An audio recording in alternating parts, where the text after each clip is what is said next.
Bonsoir, bienvenue sur la chaîne du Sportsera et toujours dans ma série des random vidéos que je vais faire. Je pense que ça va pas être long. Je vais essayer un peu de discuter un peu de random, random talk, un peu tranquillement, un peu de ce que j'ai fait un peu cette semaine pour la chaîne, ce que je prévois peut-être. Bon, je suis pas encore trop prévu encore sur la semaine prochaine.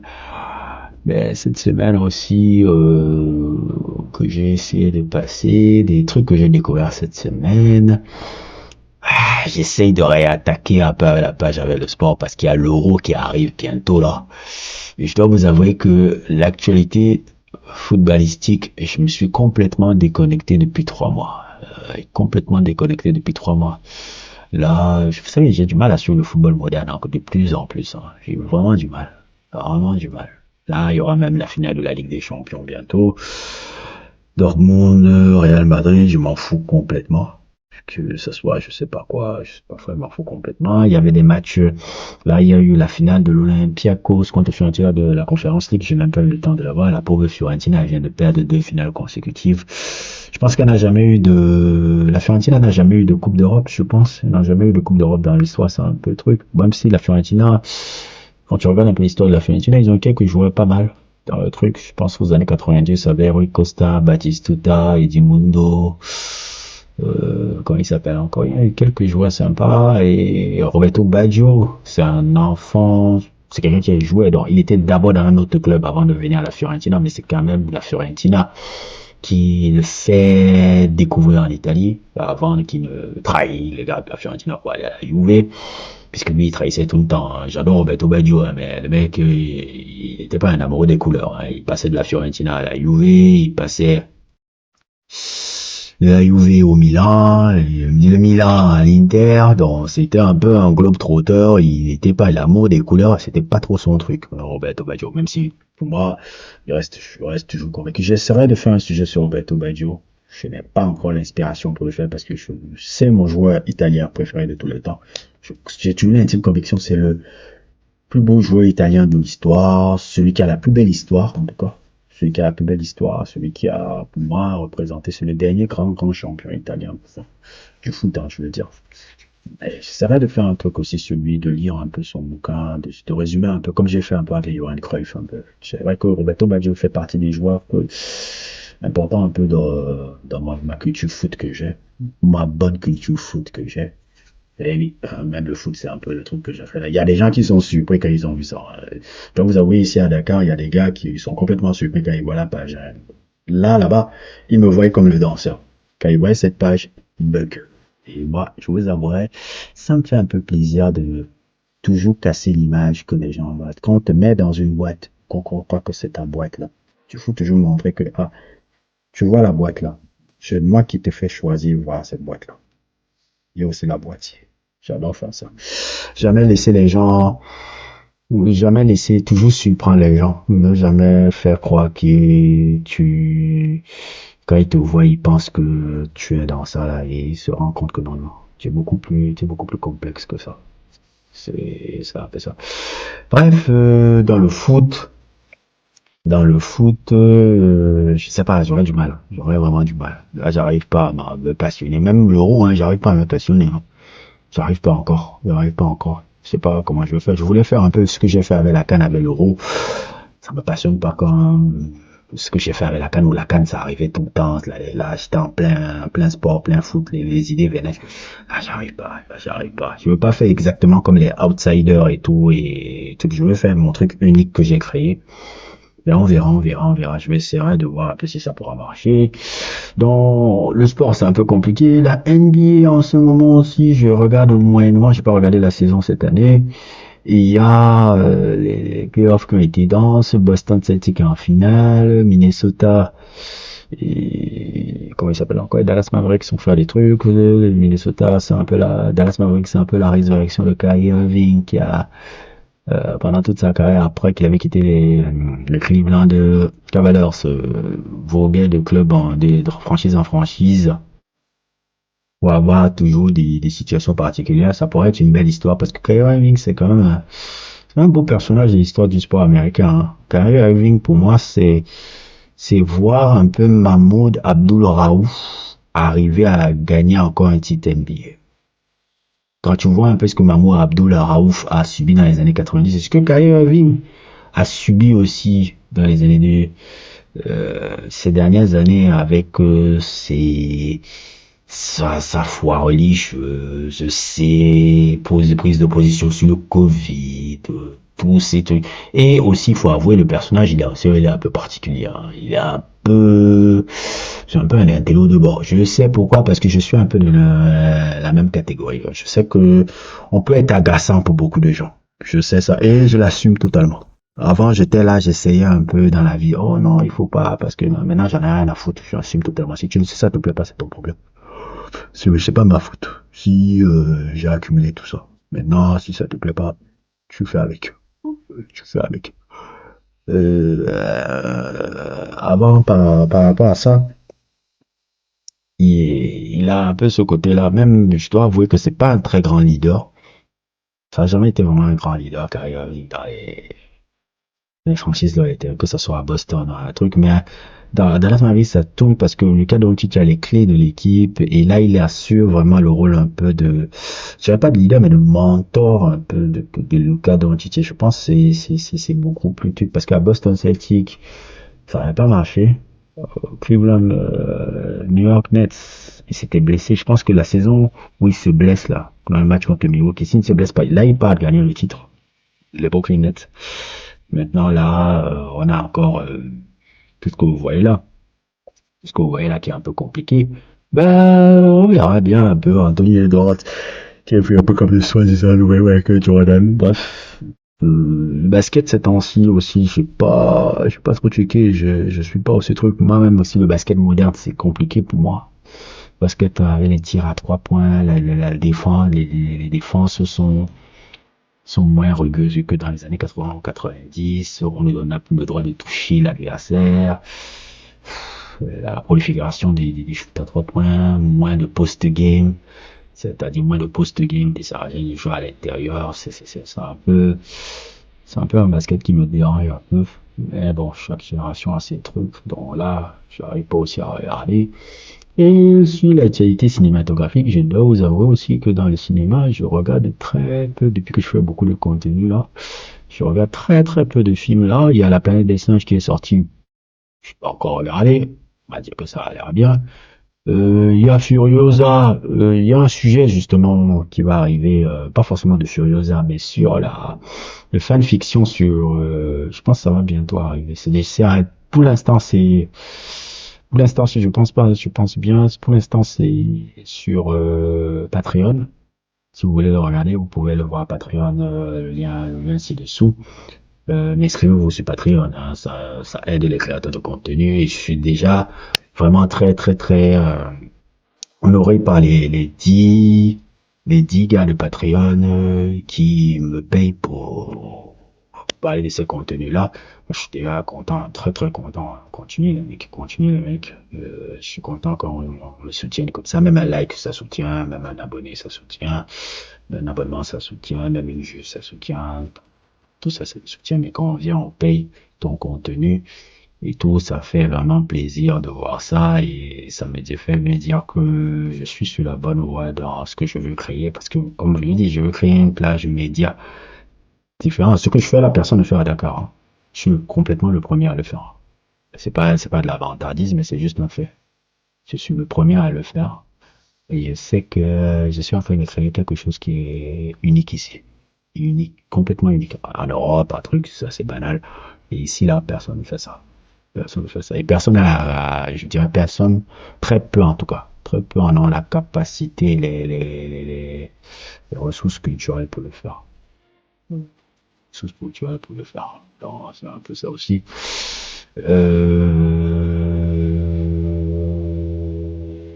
Qu'est-ce que je voulais encore parler? Oui, il y a l'album de Il y a cet album-là que j'ai découvert un peu, j'essaierai de faire un sujet sur le boy là, mais ce truc, c'est l'album de Carlos Nino. Carlos Nino, que j'ai découvert juste en novembre, en écoutant l'album de Coco, André 3000 là. Le dernier album de I'm New Here de André 3000 qui est magnifique. Hein. C'est pas forcément le meilleur album du genre. J'ai fait un sujet sur ça. Merci André. Je voulais le refaire, mais je me suis dit, bon, je vais le laisser comme ça. Je l'ai fait d'ailleurs le sujet sur ça.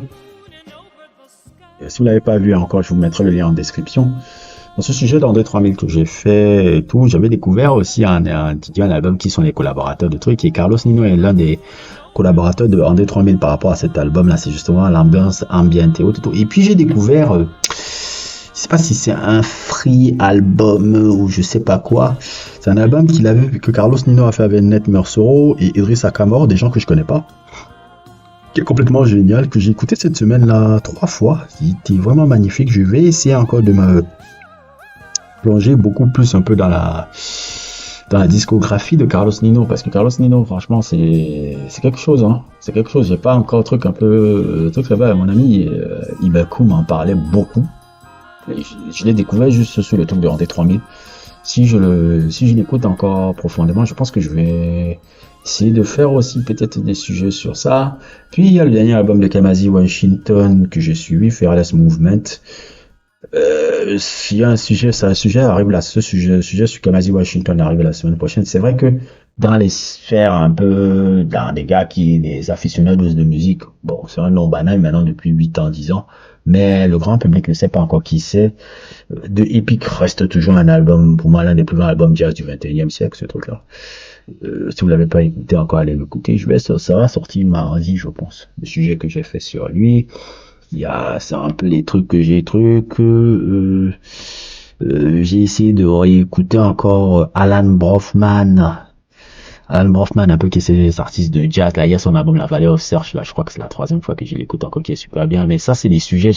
En fait, hein, voilà les musiques. Ce que je vous cite là, c'est vraiment les musiques que moi j'écoute. C'est vraiment les musiques qui m'inspirent à essayer de faire le type de musique que j'ai fait, généralement sur Bandcamp et tout. Mais je sais que parler de ces gars-là, c'est très compliqué d'engendrer un public en parlant de ces gars-là. C'est pour ça que j'essaie toujours de faire des gros sujets hip-hop un peu banals, soi-disant, pour pouvoir après amener un peu le grand public à un gros sujet hip-hop un peu à dire bon ok bon je vous ai amené à parler de ça, voilà ce que je veux aussi vous parler, parce que si je mets ça direct, je sais que vous allez pas, je sais que le grand public va pas checker un truc. Puis voilà, j'essaierai encore de travailler sur les mix et les mix que je commence à faire là. Ouais, les mix, j'en ai déjà 2. Il y en a un 3e qui est en préparation là. Je dois avouer que c'est très compliqué de faire les mix. Pourquoi? C'est compliqué. C'est compliqué pour la simple et bonne raison que quand tu fais les mix, tu as toujours dans ton délire un peu, tu as toujours les emmerdes des strikes, droit d'auteur, trucs, ça casse un peu. Donc, ce qui fait que je suis obligé de ramener un peu le public qui est truc dans SoundCloud, mais j'aurais aimé souvent sur le truc YouTube un peu le faire, mais là, les gens protègent la musique, Universal te fait chier, les labels te font chier, ils te font la pape, ils bloquent ta vidéo, ce qui fait que ça casse ton mix, c'est pas tout ce que tu voulais. Mais bon, je vais essayer toujours de continuer, parce que c'est un truc là-bas. Un de mes derniers objectifs, un peu, parce que je pense que j'ai déjà fait de la musique, j'ai déjà fait du cinéma, j'ai été professeur de danse, j'ai co-créé un manga. Qu'est-ce que j'ai pas fait encore? C'est ce que je cherchais à faire. Réaliser un film, co-créer un manga, faire des albums, qu'est-ce qu'il y a encore? Ouais, faire le truc de professeur de danse aussi. Manque encore un truc. Ah ouais, justement, le truc de DJ. J'ai pas encore été DJ dans une vraie soirée. J'ai été dans une soirée un peu privée, mais bon, ça compte pas. J'essaierai vraiment d'être DJ et autres et tout, sans manquer de respect aux DJ que je vois ici à Dakar. J'en ai vu, c'est juste 5 qui me parlent. Maintenant, je suis pas vraiment un DJ encore vraiment dans le truc. J'ai vécu avec quelqu'un qui est aussi un DJ pendant très longtemps, qui s'appelait JB, qui est photographe, lui, il mixe encore à l'ancienne avec des platines, des trucs, qui est vraiment dans une recherche, et qui fait partie des DJ que je respecte. La plupart des DJ, et je ne veux pas que vous commencez à chialer là encore en me disant que ouais, Jean-Jacques il est en train de dire quoi. Mais je vous dis seulement ce que je pense. Parce que je vous regarde, vous me voyez danser là. Mais je vous regarde, j'écoute ce qui se passe. J'écoute ce qui se passe. Et quand vous voyez ma page là maintenant, vous comprenez que je connais la musique. La plupart du temps, c'est n'importe quoi. Je suis désolé. Maintenant, je sais que ça va choquer certains gens qui vont regarder et vont dire, ah ouais, non, non, mais là, j'ai pris le temps de bien laisser dans les années vous observer, vous trucs, bien observer. Et je vous le dis tout de suite, pour moi, il n'y en a que 5.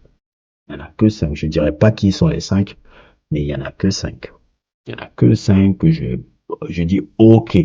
Depuis qu'il y a même encore d'autres. Avant, c'était 10. Parce qu'il y avait des autres là qui étaient là. Il y avait celui-là, celui-là. Et c'est des gars avec qui je partais parler individuellement. C'est-à-dire que quand je partais des trucs, je disais, ah, j'ai aimé quand tu as passé ça. J'ai aimé quand tu as dit, ah, tu es le seul à avoir remarqué. Et c'était juste ce qu'on me dit. Hein.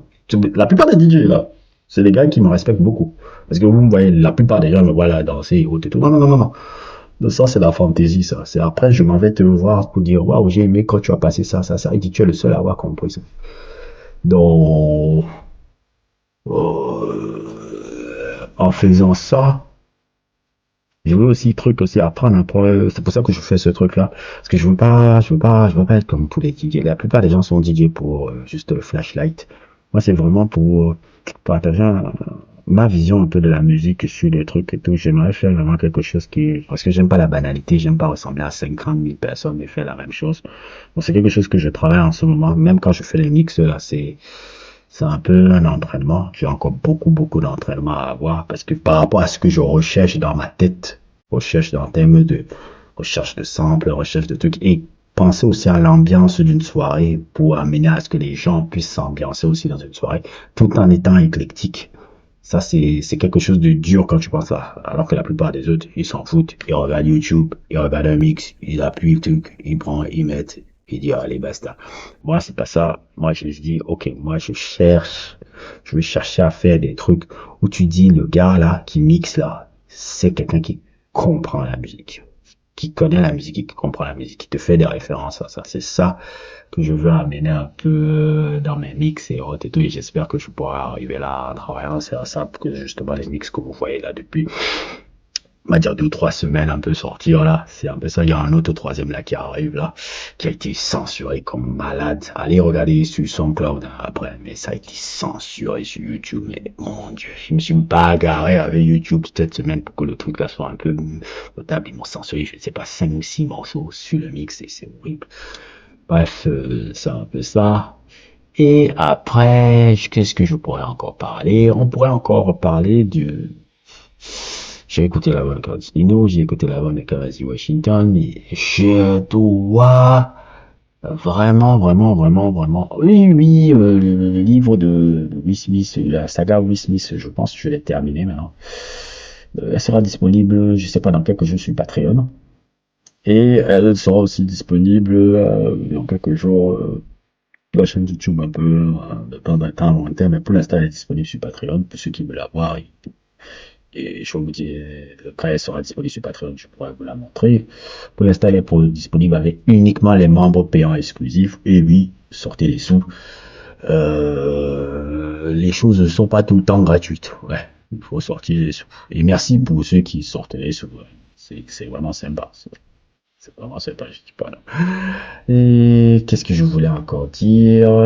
Ah, il faudrait que je reprenne un peu encore des activités ciné. Ah oui, j'ai fait le truc sur Matrix. Globalement, hein, le truc sur Matrix aussi qui est disponible sur Patreon parce que ça, c'est un sujet que j'aime beaucoup. Matrix fait partie des plus grands films. La trilogie, je voulais faire sur la trilogie, je me suis dit non, je ne vais pas me casser la tête à faire des trucs sur la trilogie. Et il y en a une meilleure que moi, je pense justement les sujets que Durandal avait réalisé. Durandal qui est un créateur de contenu depuis les années 2011, 2012, il est là depuis Internet depuis. Il fait depuis 2012 des reviews et c'est lui qui a inventé un peu ce truc-là qu'on appelle Pourquoi j'ai raison et vous avez tort, où il fait des récapitulatifs sur des réalisateurs, des sagas, des trucs comme ça. Et il avait fait sur les réalisateurs Wachowski et surtout en parlant de Matrix. Et je crois que c'est la meilleure review en France de Matrix. Je pense même la meilleure review même de Matrix tout court que tu vas voir sur le net. Son truc sur les Wachowski où il a activé sur les Matrix, je pense que c'est le meilleur. Là, ça, c'est une masterclass, cette review-là. C'est une pour moi qui se met aussi dans ces délires-là maintenant.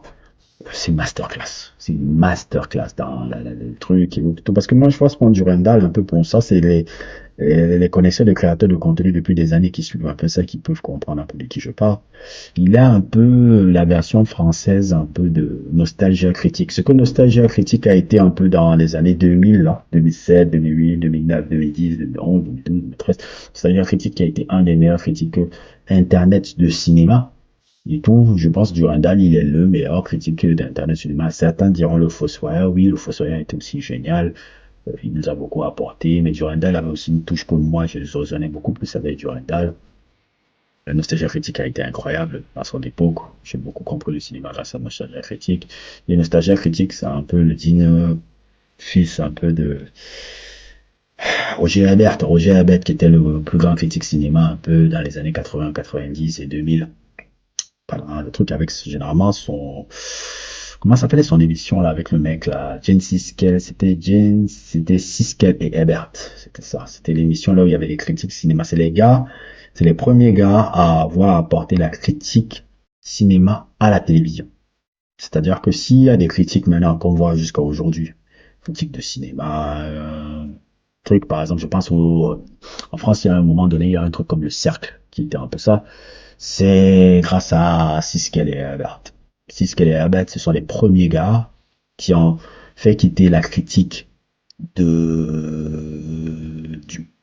papier du journal à quelque chose de télévisé. Ça a été les premiers gars et c'est ça qui a inspiré vraiment à ce que même les youtubeurs qui ont été marqués par cette époque-là, les nostalgiques critiques, je parle à ces gars-là, ont décidé de faire maintenant de la critique cinéma sur Internet et sur YouTube. Et ça a donné la foire qu'on est en train de voir là maintenant et tout. Donc voilà, c'est un peu comme ça que j'aime montrer un peu des linéages, un peu comment les gens s'influencent et tout. La critique cinéma en Afrique, est-ce qu'il y en a? Il y en a pas beaucoup. Est-ce que je fais pas partie des premiers? Je dis, il y en a sûrement, si je cherche bien. En tout cas, ici à Dakar, je suis le seul. Ça, c'est clair. Ça, c'est complètement clair. Il n'y a personne qui fait ça. Et ouais, oui, moi, je suis quelqu'un qui aime me donner les points sur des trucs. Je suis pas dans la fausse modestie. Si je fais quelque chose que j'estime que c'est bien, je le dis. Si je fais quelque chose qui est mal, je le dis que c'est mal. C'est pas de l'avantagisme, c'est juste j'aime dire les faits. J'aime dire les faits, et tout. Si je dis que, ah non, j'ai raté ça, j'ai raté ça, j'ai pas de problème à le dire. Si je dis j'ai bien fait ça, j'ai bien fait ça. J'ai pas de problème à le dire. Parce que souvent, les gens, on est là, les fausses modesties. Je suis pas là-dedans. Je suis pas du tout là-dedans. Et voilà, quoi. Je ne sais pas encore si je pourrais faire encore des trucs sur le sport. Je sais pas encore s'il y a des films que je pourrais encore parler. Il y en a peut-être des trucs encore sur le cinéma que je vais essayer de parler un peu. Quelques films qui auraient été trucs, je vais essayer encore de voir. Ben voilà, c'était un peu tout ce que j'avais à dire aujourd'hui. N'hésitez pas à liker, n'hésitez pas à vous abonner et à plus pour d'autres aventures.